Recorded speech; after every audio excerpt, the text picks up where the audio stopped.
ओम शांति। आज 3 मई 2022 है। आज के स्लोगन से हम जानेंगे सच्चे राज ऋषि की परिभाषा और उनकी निशानियाँ। तो आइए सुनते हैं आज का स्लोगन। सच्चा राज ऋषि वह है जिसका संकल्प मात्र भी कहा पर लगाव नहीं है। राज ऋषि शब्द में राजा शब्द भी है तो ऋषि शब्द भी है। राजा अर्थात अधिकारीपन की स्थिति और संपन्नता की स्थिति, और ऋषि अर्थात त्याग, तपस्या और वैराग्य की स्थिति। तो इन दोनों के कॉम्बिनेशन को ही राज ऋषि कहा जाता है।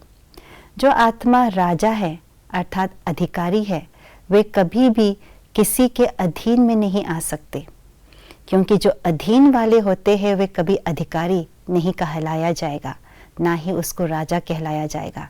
इसलिए राजा कभी अधीन नहीं बनते हैं। दूसरा, राजा संपन्न होते हैं और संपन्नता की निशानी है रॉयल्टी।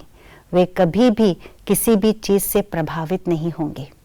और दूसरी ओर देखें तो ऋषि माना त्यागी, तपस्वी और वैरागी। वे अपने त्याग और तपस्या के आधार से अपने मन में बेहद की वैराग्य वृत्ति को लाते हैं।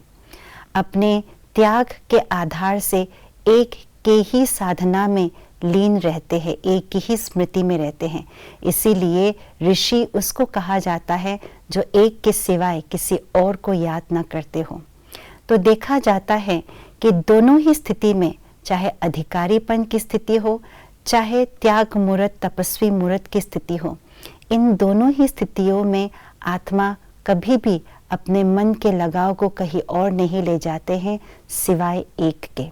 इसी को ही सच्चा राज ऋषि कहा जाता है। तो लगाव का मतलब क्या है, इस बात को हम स्पष्ट करते हैं। लगाव का अर्थात यही है कि जब मन किसी हद के चीज़ों में फंस जाते हैं, प्रभावित हो जाते हैं, अधीन हो जाते हैं, अनुराग में चले जाते हैं। लगाव चाहे व्यक्ति के प्रति हो, चाहे वस्तु के प्रति हो, चाहे पुरानी दुनिया की किसी चीज़ के प्रति हो, चाहे वो गुणों के प्रति हो, चाहे सेवा के प्रति हो, लगाव है तो आत्मा के मन को भटकाती है लगाव। और भटकते भटकते जो मन है वो अलबेलेपन में आ जाते हैं और पुरुषार्थ में भी अलबेलापन आ जाती है, और आखिरकार यही लगाव वापस पुरानी दुनिया में भी ले जाते हैं।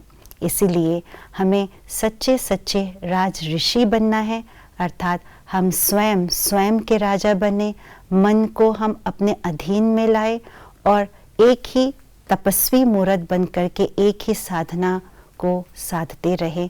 यही सच्चे राज ऋषि है, और ऐसे राज ऋषि जो है कभी भी लगाव में नहीं पड़ते हैं।